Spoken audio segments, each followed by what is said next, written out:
and to value her tears over Candiace, I'm not buying it. No, but she's going through a lot, and we're being some shitty ass friends for not supporting her. But Robin has decided that it's okay with her. So what are we supposed to do? To be completely honest with you, I am exhausted of watching Potomac with the expectation every single week that this episode is gonna be it. This episode is gonna be better than the last one. I am tired.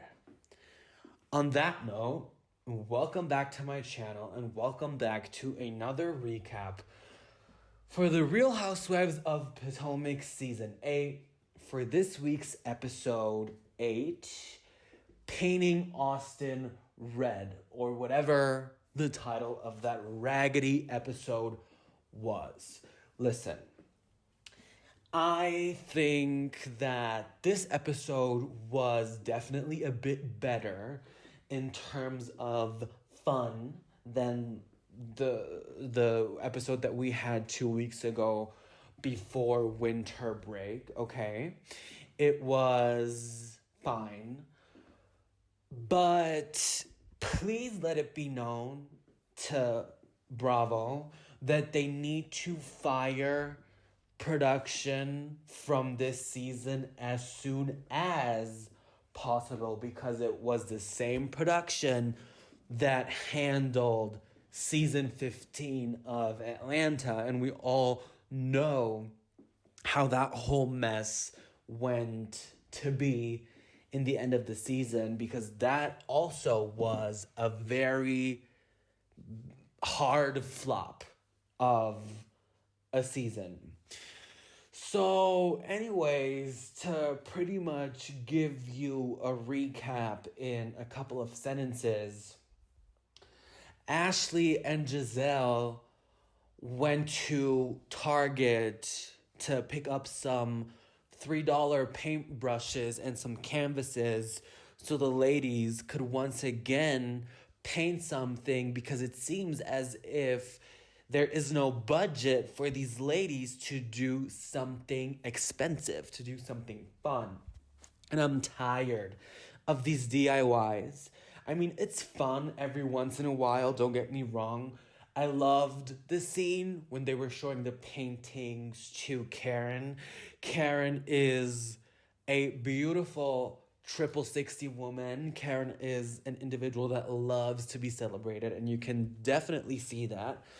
Taurus gang represent, but I'm tired of these DIYs. I'm tired of the chicken shit bingos. I'm tired of Ashley Darby hosting these trips and making them just so ratchet and raggedy. Give these girls, give the bougie girls the upper hand to decide what's on the agenda. We have been in Austin for 4 days. It's been, I think, 3 or 4 episodes. And it has mainly felt as if we are watching filler episodes. But to quickly get back to the recap, we paint for Karen, the embodiment of the Karen Huger. Everybody's having a semi-good time. There's some lightweight fun shade thrown around, and we definitely see this group can work together, but it just simply does not want to in each and every single scene, because that would definitely be too much to ask for, apparently. Wendy's mother is in the hospital because of an emergency. Wendy breaks that to to Karen and Candiace. Candiace caught Wendy in the confessional that, you know, she can say it triggered her, but the NECA thing and her mom in the hospital thing are two different things. And I was like, Candiace, that comment was definitely not needed. Don't get me wrong. I love Candiace, but I thought that was just unnecessary to add in the confessional. It gave absolutely nothing. Nothing was there in the iconic words of Nene Leakes.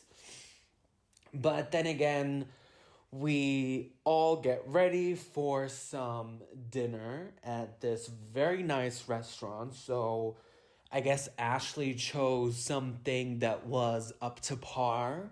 Finally, we're getting spreads, we're getting nice, luxurious items on the menu, we're getting nice cocktails. And pretty much the conversation immediately starts with Ashley once again because Miss Darby has no storyline to offer herself. She immediately comes. The bitch has not. I'm so sorry for cussing, and these are all people in their own regard, and yes, but it's just upsetting because I feel like I'm watching. I like I've been watching the same episode since season 6.5. Ashley always throws the rocks with both of her hands and then hides them behind her back. Candiace lets it be known that she dismisses Ashley. She's like, I don't want to address you anymore. Ashley fails to respect that. And then Robin wants to be all dumb because, Robin, you are a dummy in that regard. I'm so sorry for the early profanity on in this video. You know, she can demonize. We shouldn't be using social media to demonize against each other and instigate and start mess. Girl, you have a podcast with Giselle where you do come for Candiace, where you do speak your truth and you do speak your opinion. So why in the hell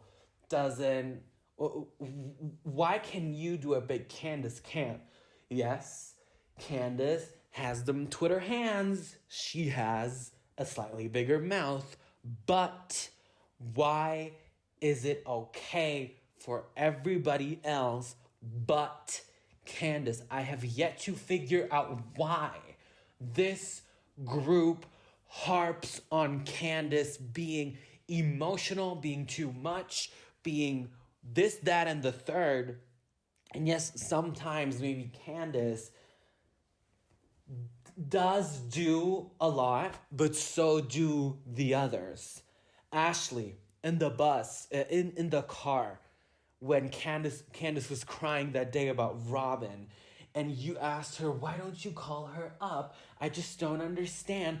And Candiace said to your face, well, Ashley, I did call her up, and that's what hurt me because she did not even pick up the phone. And you said, I don't understand. BITCH. You do understand. You just don't want to understand because you want to have something against Candiace to pick up and throw at her, even if she is speaking to you.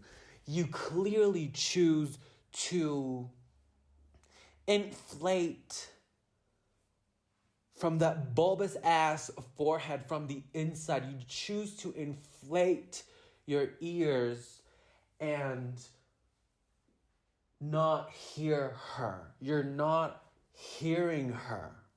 You don't have to hear her, but don't just start up and instigate. Stop being a producer. Stop being a damn producer. Guys, don't get me wrong. I'm spewing hatred out of me. I'm sure I'll regret it when I upload this video, but also Ashley is a very beautiful woman, even with that bulbous forehead.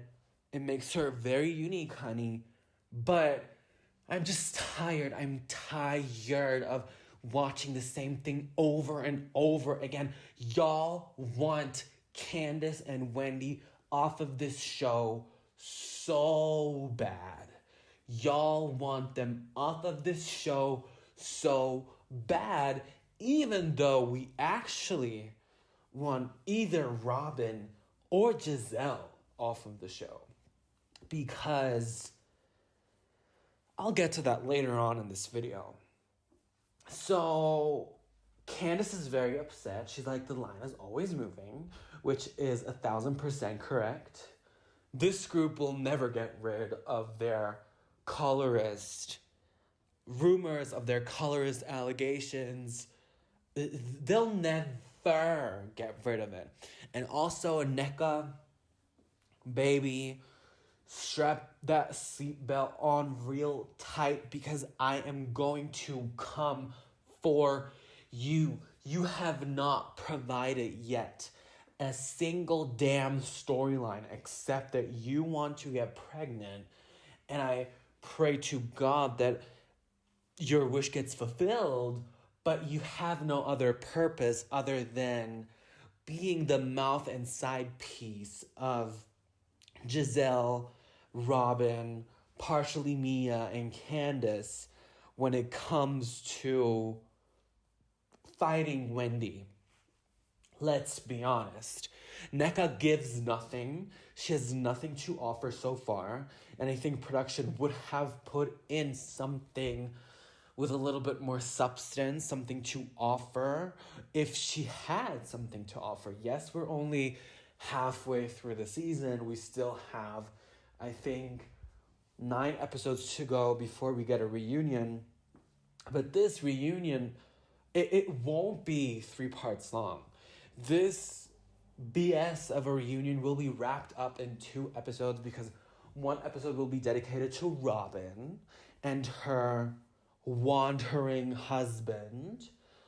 And one episode will be dedicated to the rest, mainly Wendy's and Nneka's beef, where Andy is probably not going to say a whole bunch because he, a white Jewish man, will choose not to involve himself too much on this matter with Nigerian culture, the shrines, Nneka's family, Wendy's family, Osu, Ibu, Lebe Iwu, Wendy's sister, her mom, such and so forth. Y'all, I am just, and especially after watching The Real Housewives of Salt Lake City last week, my brain has been Salt Lake Citying nonstop, and the standards just can't be met. I'm sorry, I have taken my time with Beverly Hills, the recap. I thought the episode was okay, it was fine, but nothing just out of this world. Listen, there was nothing to that great, I can't even speak, except that sit down with Garcelle and Dorit, where Garcelle cleared Dorit, but then again also was very heavily triggered by her and Denise and Erica, but we'll get to that in my next video. So we all argue. Robin gets up. She decides to leave the table and sit down all by herself. She makes a mistake once again of looking for comfort in her wandering husband, Juan Dixon. And she calls him up. She wants some comfort. And the only thing he can provide is, Robin, you be the bigger person. Robin, just listen to her. Robin. Girl, he does not love you. He does not like you. Robin, look in the mirror. You are a beautiful woman who deserves better than this. Just leave him. Divorce him. There's nothing else to repair. And she quickly did hang up the phone because she was like, I'm not dealing with this BS. I have these people out here, kind of attacking me, but not really, because Robin just feels attacked for no reason because she has misplaced anger towards everybody else but her husband. And she's like, I'm not taking this from Juan as well. So eventually, half the table gets up to look for Robin, except Karen and Wendy, they stay with Candiace. And then all the ladies get up, they get in the car, they decide to go to the drag show that Ashley had planned. And that was a very enjoyable last 8 to 7 minutes of the episode. I actually did laugh, and I thought it was funny how everybody celebrated Karen and Karen's birthday. I thought it was fun, and I like the banter with everybody. I mean, Karen has a very unique and nice relationship with Giselle that I think is enjoyable to watch. Same with Robin, and same with Candiace and Wendy, and Ashley. Obviously, Aneka with the thumbs downing of Wendy, girl, you are such a hater. You are such a hater. Why do you find it in your heart to look for the time in the midst of celebrating your cast member, a newfound friendship, to thumbs down Wendy? Is it that deep? You said at the pool, I don't even know what's going on. I don't even know why there's beef. Then act like it. Stick to your script. Please stick to your script. NECA could have been something that we have wished for Potomac since kind of its downward spiral, since, I'll just say it, and it's controversial, since after Monique and Katie left. Season 6 and 7 were okay, but nothing more than that. And NECA could have been that thing that the fans were looking for. NECA could have been the balance to Candiace and Wendy, because she, as a beautiful Nigerian girl, could have stayed on Wendy's side and actually built a beautiful alliance. But nonetheless, she chose to provide mess. But anyways, to be fair, we also don't know the story behind the two families. We don't really know what is going on. I guess we'll have to wait until the finale. But it's looking pretty dry and dire, to be honest. And the preview for next episode, and yes, that was the recap already. Subtract the 10 minutes of me ranting, and you have a 7 to 8 minute recap. That's a shame, to be honest. But next week's episode, we have a scene that keeps my question for Mia alive of, do I like you or do I dislike you as a cast member? Because Mia sometimes really decides to heavily clock in. She, with her courage, walks up to, when they're having a cooking class or whatever, she chooses to question Juan about the whole thing with the hotel. And she's like, you do know that you could have paid for her hotel over the phone to put your credit card down. You do know that, right? With the biggest side eye that I have ever seen. And Juan's left side of the face already starting to twitch. Well, I went to the hotel. Girl, you are so guilty. I don't care what anybody says. And I don't care if Robin decides to be delusional to keep her family together. But if they do keep this up, if they do just stick it out, trust me, the kids will suffer for this if they can't keep it under wraps. If they can't keep the pain and the hurt that these two individuals have in the marriage because of one.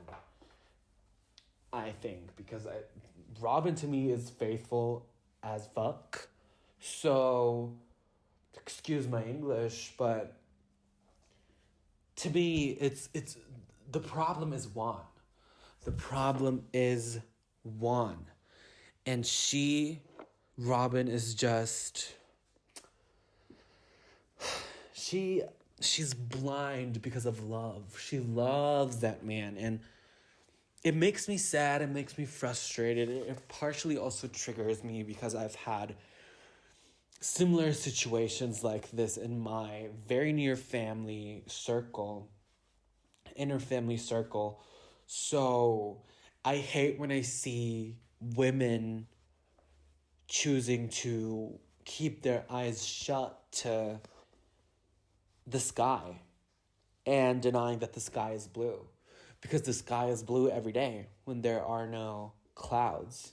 But if you decide to make your world cloudy, you'll never see the truth. You'll never see color. But anyways, you guys, I even thought about not really recapping this episode. I never wanted this for Potomac. It's going towards a direction that I cannot. What is happening with our favorite shows? What is happening with our favorite Bravo? What is happening with our favorite Black Bravo TV shows? Let's discuss that. Let's have that discussion. But anyways, that's a whole nother thing for another video. And yeah, that was it for my recap. Please like, comment, and subscribe. Hit the notification bell down below. Let me know what you thought about this episode and give me your thoughts. Let's get into discussing. Let's get into theorizing what is going to happen next for this season, because I'm telling you, we'll get the Wendy and Aneka face-off. We'll have Candiace crying because the group wants to ice her out. We'll have probably Candiace or Wendy have their last season on the show, or Aneka if they try to kind of disprove her at the reunion. And yeah, it'll be season 6 and season 7 2.0. But anyways, thanks so much for watching, and I'll see you guys in my next video. Bye-bye.